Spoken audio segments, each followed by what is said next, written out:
Video today about microphones and the iPhone. So I've got the iPhone 12.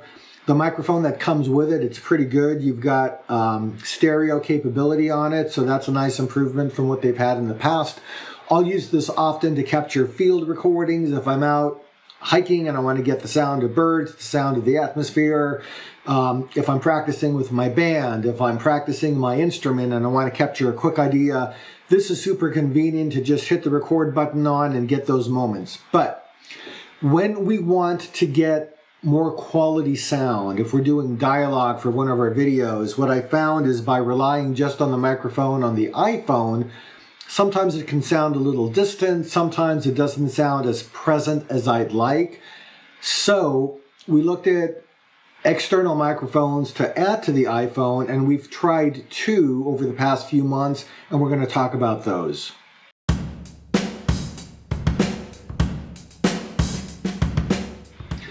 So the first external microphone I got was by the company RØDE, and it was their VideoMic ME-L.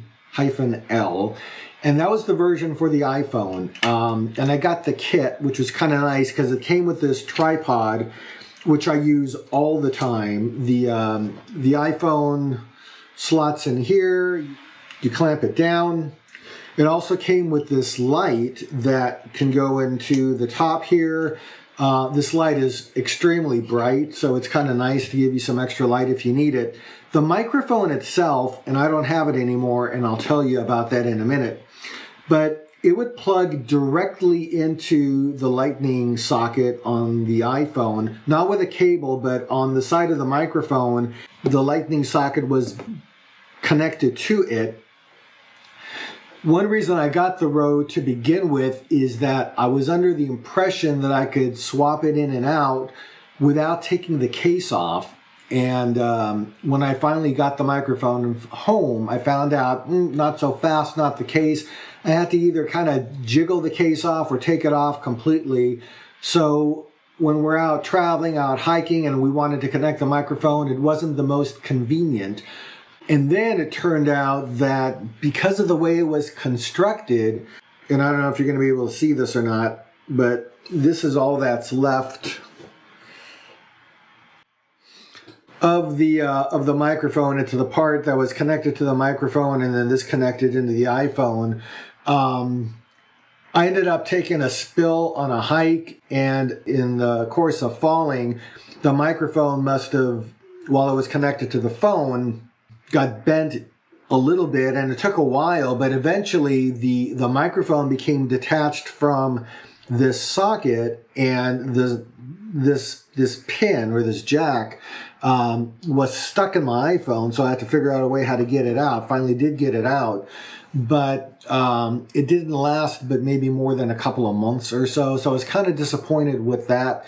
The other thing that happened was because it had that direct connection where you had to plug it directly into the iPhone, unless it was seated exactly correct, there were some videos where the dialogue got lost. It ended up not having the right kind of connection, and I ended up getting video dialogue that was just not usable at all.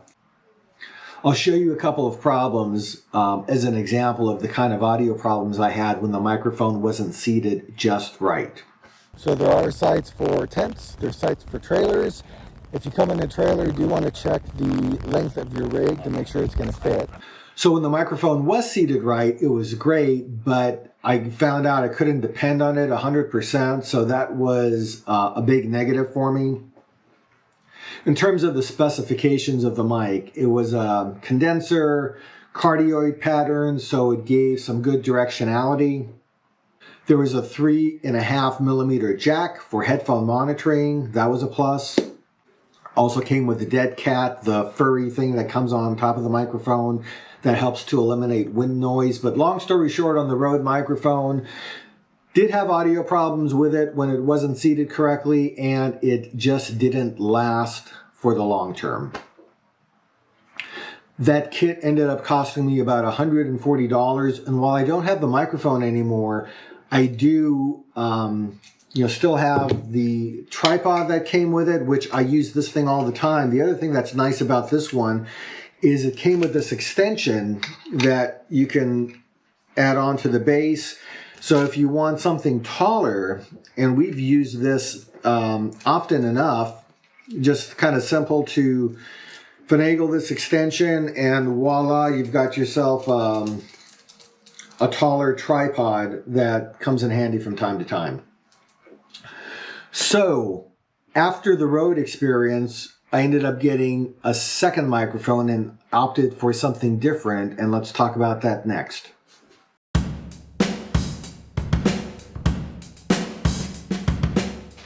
All right, so the next microphone that I purchased came from the Shure company, and it's their MV88 Plus video kit. A little more expensive than what I paid for the Rode, so this whole kit was $219, somewhere thereabouts or so. This is the microphone. It's also a cardioid microphone. It's a stereo microphone.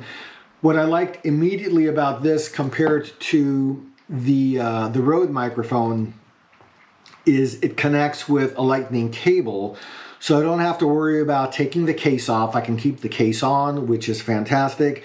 This plugs in. I've been using this for probably 4 months, 5 months. I've not had a single audio problem since using this mic.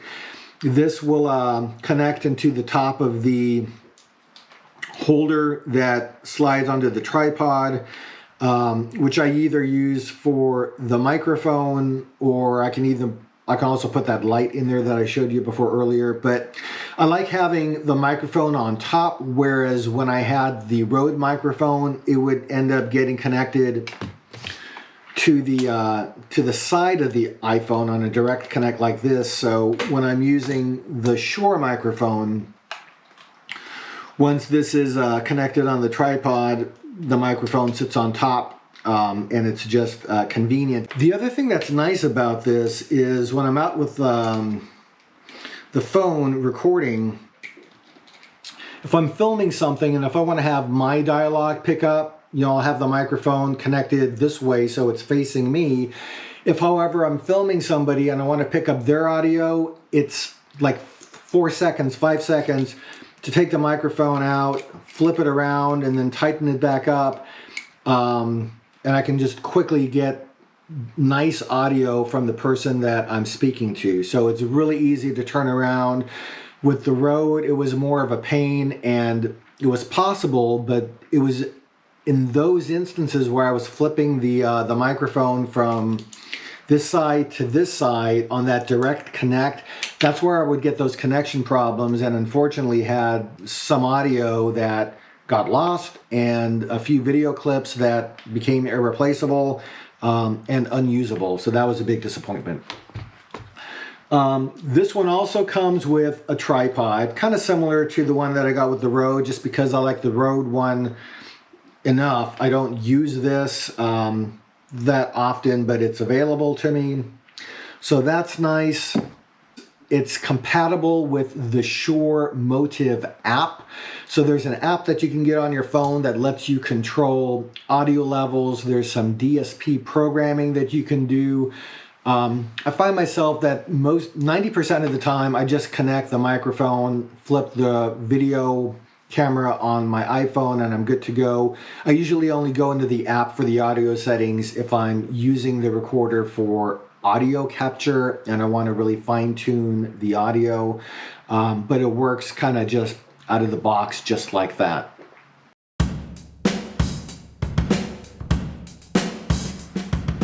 So just a quick summary, I've had a chance over the past few months to use the RØDE VideoMic ME-L for the iPhone.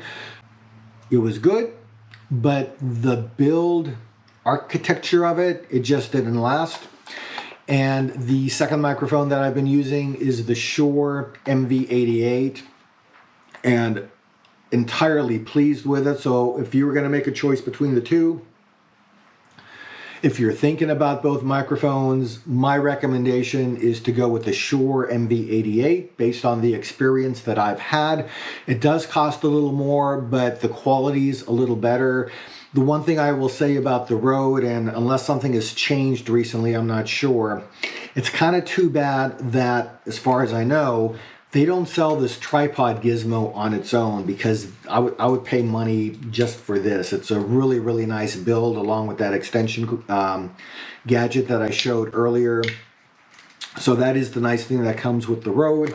But the Shure was just, all in all, a much better purchase for me. So that was my experience. I hope it's helpful to you. If you want to purchase either microphone, I have links to both of them in the notes underneath the YouTube. And as always, if the video was helpful to you, appreciate it if you hit the subscribe button, hit the like button, and we'll hope to see you next time with more information about our travels, the gear that we use, and the places where we go. Thanks for watching.